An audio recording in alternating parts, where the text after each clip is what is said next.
NEET विवाद की आग अभी पूरी तरीके से ठंडी भी नहीं हुई थी कि केंद्रीय शिक्षा मंत्रालय के सामने एक नया बवंडर आकर खड़ा हो गया। और इस बार इस बवंडर को हवा किसी विपक्षी नेता ने नहीं दी है, बल्कि तमिलनाडु में बीजेपी के सबसे बड़े चेहरे के अन्नामलाई ने दी है, क्योंकि मामला वाजिब है और हिंदुस्तान के लाखों बच्चों को सीधे तौर पे प्रभावित भी कर रहा है। और इससे भी ज्यादा मार वो तमिलनाडु में बीजेपी के ग्राउंड नेटवर्क को करने जा रहा है। दरअसल मामला जुड़ा है सीबीएसई के उस तुगलकी फरमान से, जिसमें देश भर के 9वीं क्लास के बच्चों, उनके पेरेंट्स और स्कूलों की रात की नींद उड़ा दी है। 9वीं क्लास के बच्चों को यह कहा गया है कि आगामी शिक्षा सत्र से आपको 2 नहीं बल्कि 3 भाषाएं पढ़नी होंगी। समस्या इसमें नहीं है, समस्या इसकी टाइमलाइन को लेकर है। विवाद इस बात का है कि जो नियम साल 2029-30 से लागू किया जाना था, उसे आनन फानन इसी सत्र यानी 2026 से ही लागू करने का आदेश क्यों जारी कर दिया गया है। नतीजा, मामला अब देश की सबसे बड़ी अदालत यानी सुप्रीम कोर्ट के अंदर भी पहुंच गया है। आज के वीडियो में हम समझेंगे कि आखिर इस फैसले के कारण अन्नामलाई को अपनी ही सरकार के एक मंत्रालय के खिलाफ मोर्चा क्यों खोलना पड़ा और कैसे यह फैसला तमिलनाडु में बीजेपी के बनते हुए ग्राउंड को हिला भी सकता है। चलिए सबसे पहले बात करते हैं अन्नामलाई के बयान को लेकर। अन्नामलाई ने सीधे तौर पर केंद्रीय शिक्षा मंत्रालय से अपील की है कि भाई इस फैसले को तुरंत वापस लिया जाए। उनका कहना है कि यह फैसला छात्रों पर मानसिक दबाव बनाएगा और शिक्षा की गुणवत्ता को खराब कर देगा। अब आप सोच रहे होंगे कि अन्नामलाई ने ऐसा क्यों कहा, तो इसके पीछे एक बहुत बड़ी टाइमलाइन भी है दोस्तों। दरअसल अप्रैल 2026 में सीबीआई ने 6ठी क्लास के लिए 3 लैंग्वेज पॉलिसी का ऐलान किया था।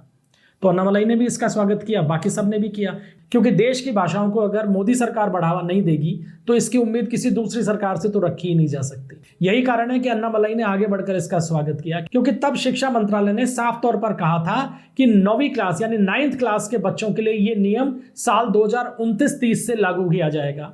यानी बच्चों को और स्कूलों को तैयारी के लिए 3 से 4 साल का पर्याप्त समय मिल जाएगा। लेकिन मई 2026 में क्या होता है कि अचानक ही इस मामले के ऊपर शिक्षा मंत्रालय यानी सीबीएसई जो है वो यू टर्न ले लेते हैं और नया नोटिफिकेशन जारी किया जाता है कि नहीं, ये जो आदेश है यानी 3 लैंग्वेज वाली जो पॉलिसी है, इसको 1 जुलाई 2026 से ही लागू किया जाएगा। अब अन्नामलाई ने एक्स के ऊपर अपना दर्द बयान करते हुए साफ तौर पे कहा है कि तमिलनाडु जैसे राज्यों में बच्चों ने 6ठी क्लास में ही अपनी भाषाएं चुन ली थी।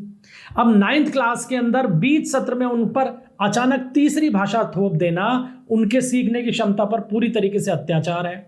शिक्षा नीति का मकसद बच्चों को सिखाना होना चाहिए, उन पर बोझ डालना नहीं होना चाहिए। और अब इन बयान से अन्नामलाई का जो ये बयान है, यही अपने आप में ये दर्शाने के लिए काफी है कि ये मामला तमिलनाडु की राजनीति में कितना गंभीर है। अब कई लोगों के मन में सवाल उठ रहा होगा कि इस 3 लैंग्वेज पॉलिसी को लेकर इतना बवाल क्यों कि अन्नामलाई को भी बयान जारी करना पड़ गया, आखिर कारण क्या है? तो इसको आसान भाषा में समझने की कोशिश कीजिए। दरअसल एनईपी 2020 और सीबीएसई के जो नए नियम है वो ये कहते हैं कि बच्चों को स्कूलों में कुल 3 भाषाएं पढ़नी होंगी, इससे किसी को भी आपत्ति नहीं। अब इन 3 भाषाओं में शर्त यह है कि इनमें से कम 2 भाषाएं भारतीय होनी चाहिए, यानी एक उसकी मदर लैंग्वेज हो, एक हिंदी हो सकती है। और याद रखिएगा कि अंग्रेजी जो है वो विदेशी भाषाओं की श्रेणी में आती है, भारतीय भाषा नहीं है। तो इसको आप उदाहरण से समझिए कि 3 भाषाओं में से पहली भाषा हो गई किसी भी बच्चे की मातृभाषा, चाहे वो तमिल है, हिंदी है, बंगाली है, जो भी कुछ है। दूसरी भाषा भी भारतीय होगी, तो ऐसे में दूसरी भाषा कोई सी भी दूसरी हो सकती है, संस्कृत भी हो सकती है या कोई क्षेत्रीय भाषा हो सकती है, हिंदी हो सकती है। अब तीसरी भाषा जो है वो फॉरेन लैंग्वेज हो सकती है, तो एक ही सीट बचती है तीसरी भाषा के लिए। अब फॉरेन लैंग्वेज के नाम पर अगर बच्चे यहाँ पे अंग्रेजी को चुन लेते हैं तो फिर पेज शुरू होता है। और पेज क्या शुरू होता है कि अगर बच्चों ने तीसरी भाषा के तौर पर अंग्रेजी को चुन लिया तो फ्रेंच, जर्मन, स्पेनिश या जापानी जैसी भाषाएं जो सिखाई जा रही हैं, इतने सालों से कॉलेजों में कोर्सेज चल रहे हैं, प्रोफेसर्स पढ़ा रहे हैं, बच्चे पढ़ रहे हैं, उनका क्या होगा? वो तो रेस से ही बाहर हो गई हैं। अगर किसी बच्चे को फ्रेंच या जर्मन सीखनी भी है तो उसे इस सब्जेक्ट को यानी इस भाषा को 4थे एडिशनल सब्जेक्ट के रूप में पढ़ना होगा। यानी 3 भाषा तो है ही, ये 4थी लैंग्वेज हो जाएगी, जिससे पढ़ाई का एक्स्ट्रा बोझ बढ़ जाएगा। अब नतीजा क्या हो रहा है कि इसके कारण देश के कई बड़े स्कूलों ने तो फॉरेन लैंग्वेज के जो कोर्सेज चल रहे थे उनको बंद कर दिया है। जो टीचर्स हैं उनको कह दिया गया भैया आप घर जाओ। अब पेरेंट्स इसलिए परेशान है, ये जरूरी नहीं है कि हम फ्रेंच सीखें, हम जर्मन सीखें, ये हम हमारी एजुकेशन के बाद में भी सीख सकते हैं, 12th के बाद में भी सीख सकते हैं। समस्या ये आ रही है कि बीच सत्र के अंदर ये क्लासेस बंद हो गई हैं। या बंद होने की नौबत आ गई है। तो अब पेरेंट्स के सामने परेशानी ये हो गई है कि आधे टाइम ये लैंग्वेज पढ़ के आए हैं और आधे टाइम अब एक्स लैंग्वेज पढ़नी पड़ेगी। ये बड़ी परेशानी का सबब खड़ा हो गया है। वैसे तो सभी बच्चों के पास ये ऑप्शन है कि वो फ्रेंच, जर्मन, स्पेनिश या जापानीज लैंग्वेज अगर सीखना चाहते हैं तो एक्स्ट्रा कोर्सेज कर सकते हैं, दुनिया करती भी है। लेकिन संकट इस सत्र से शुरू करने के कारण हो गया है कि अचानक से बदलाव हो गया है और इस अचानक बदलाव के कारण बच्चों के ऊपर एक्स्ट्रा बोझ बढ़ गया है और यही विवाद का कारण बन रहा है। अब इस पूरे मामले पे सीबीएसई का यह कहना है कि भाई हमने कुछ नहीं किया है। दरअसल एनसीईआरटी ने जो 9th क्लास का नया सिलेबस जारी किया है उसमें 3 भाषाओं का फॉर्मेट लागू कर दिया है। अब चूंकि एनसीईआरटी ने अपने कोर्स सब्जेक्ट के अंदर यानी अपने सिलेबस में ही 3 भाषाओं का फॉर्मेट लागू कर दिया तो हमको भी उसी को लागू करना पड़ा है। जो सत्र अप्रैल से शुरू हो चुका है उसके अंदर ये 3 भाषा का जो फॉर्मेट है ये जुलाई से शुरू किया जाएगा। अब अप्रैल में बच्चों ने फॉरेन लैंग्वेजेस तो चुन ली, उन्होंने पढ़ाई शुरू कर दी। अब उनको एक आ जा रहा है कि नहीं, जुलाई से आप सब कुछ बदल दीजिए और इस नए फॉर्मेट के ऊपर आ जाइए।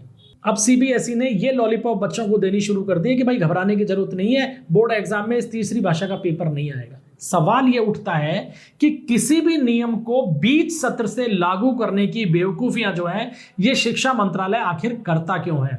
किसने बैठा रखा है शिक्षा मंत्रालय के अंदर ऐसे लोगों को जो ये सोचते ही नहीं है कि बीच सत्र में अगर कोई चीज बदल रही है तो उससे कितनी परेशानी आ सकती है। आप पॉलिटिकल क्या नुकसान होगा इसको छोड़ दीजिए, आप तो सिर्फ बच्चों के बारे में सोचिए। लेकिन सीबीएसई या जो शिक्षा मंत्रालय में जो आला अधिकारी बैठे हैं वो लगता है बच्चों के बारे में सोचते ही नहीं है। यही तमाम स्थितियां नीट एग्जाम को लेकर दिखाई दे रही है और यही एग्जाम जो है वो अब इन 3 लैंग्वेज पॉलिसी को लेकर सामने आ रही है। और पेरेंट्स और छात्र सीबीएसई की इन दलीलों से संतुष्ट भी नहीं है। उनका कहना है कि जब पेपर ही नहीं होगा तो फिर जबरदस्ती क्लासरूम में बिठाकर बच्चों का समय भी बर्बाद क्यों कर रहे हो? जबरदस्ती उनको उन सब्जेक्ट से अलग क्यों कर रहे हो, उन लैंग्वेज से अलग क्यों कर रहे हो जो वो पढ़ना शुरू कर चुके हैं? जब पहले ये तय कर दिया था कि 29-30 के सेशन से शुरू होगा तो अब बीच सत्र में लाके इस नियम को लागू क्यों किया जा रहा है? और इसी हड़बड़ी के खिलाफ अब छात्र और पेरेंट्स जो हैं वो सुप्रीम कोर्ट पहुंचे। अब अन्नामलई के बयान को समझिए। दरअसल तमिलनाडु की राजनीति में भाषा हमेशा से बड़ा संवेदनशील मुद्दा रही है। वहां हिंदी या किसी भी भाषा को थोपे जाने के खिलाफ तुरंत जन आक्रोश भड़क जाता है। तमिलनाडु की राजनीति के अंदर चाहे अन्ना द्रमुक हो चाहे द्रमुक हो, ये तमाम पार्टियां हिंदी भाषा के विरोध में रही हैं। के अन्नामलई पिछले कुछ सालों से तमिलनाडु की जमीन पर धीरे धीरे ही सही लेकिन बीजेपी के लिए एक स्पेस बना रहे थे, हिंदी और संस्कृत की पैरवी कर रहे थे। वो तमिल अस्मिता और राष्ट्रवाद के बीच में एक बैलेंस बनाने की कोशिश करते हुए नजर आ रहे हैं और ये बैलेंस बन भी रहा है। लेकिन शिक्षा मंत्रालय के इस एक अजीबोगरीब फैसले ने अन्नामलई की उस पूरी की पूरी मेहनत जो है उसके ऊपर पानी फेरने का काम कर दिया है। हालांकि ये समस्या तो पहले ही आ गई थी जब उनको प्रदेश अध्यक्ष पद से हटाया गया, लेकिन चलिए वो एक पॉलिटिकल इशू था। ये जो एक माहौल बनाने की कोशिश की जा रही थी, हिंदू का विरोध क्यों, इस माहौल के ऊपर इस अजीबोगरीब जो फैसला आया शिक्षा मंत्रालय ने उसने पानी फेर दिया है। और विपक्ष को यानी तमिलनाडु के जो सत्ताधारी दल हैं या विपक्ष है, चाहे द्रमुक हो चाहे टीवी के हो, इन तमाम पार्टियों को बैठे बैठा एक मुद्दा मिल गया है कि भाई केंद्र सरकार जो है वापस से हिंदी भाषा को थोपने की कोशिश कर रही है। और यही कारण है कि अन्नामलई ने अपनी ही सरकार की इस नीति के खिलाफ खुलकर स्टैंड ले लिया है, क्योंकि उनको पता है कि अगर ये काम किया गया, अगर शिक्षा मंत्रालय ने इसी सत्र से इसको लागू किया तो इसका नुकसान बीजेपी को पॉलिटिकली भी उठाना पड़ेगा। जिस तरीके का धरातल वो तैयार करने की कोशिश कर रहे हैं या संभावना देख रहे हैं अन्नामलई तमिलनाडु के अंदर, उस पूरे का पूरा धरातल जो है वो बिखर जाएगा और टीवी के द्रमुक जैसी तमाम पार्टियां जो हैं वो हिंदी और हिंदू के नाम पर बीजेपी के विरोध की एक राजनीति को सक्सेसफुली तमिलनाडु में फिर से इंपोज कर देंगे। अब नीट विवाद के बाद में शिक्षा मंत्रालय पहले से बैकफुट पर था और अब इस भाषा नीति का जो बवंडर है इसने उसकी मुश्किलें और बढ़ा दी हैं। अब देखना यह होगा कि क्या सुप्रीम कोर्ट इस नए आदेश के ऊपर या जो नोटिफिकेशन जारी हुआ था इस पर रोक लगा देता है या फिर शिक्षा मंत्रालय अन्नामलई की बात मानकर ही अपने कदम पीछे खींच लेता है। अब आपको क्या लगता है, बीच सत्र में 9th क्लास के बच्चों पर यह नियम लागू करना सही है या अन्नामलई की मांग जायज है कि इसे 2029-30 तक टाल देना चाहिए, क्योंकि पहले ही आपने ये घोषणा की थी कि इसको 29-30 के सत्र से ही लागू किया जाएगा। अपनी राय नीचे कमेंट बॉक्स में जरूर दीजिएगा। वीडियो अगर पसंद आया हो तो इसे लाइक कीजिएगा, शेयर कीजिएगा और चैनल को सब्सक्राइब जरूर कीजिएगा। मिलते हैं अगले वीडियो में, तब तक के लिए इजाजत दीजिए। जय हिंद, जय भारत, वंदे मातरम।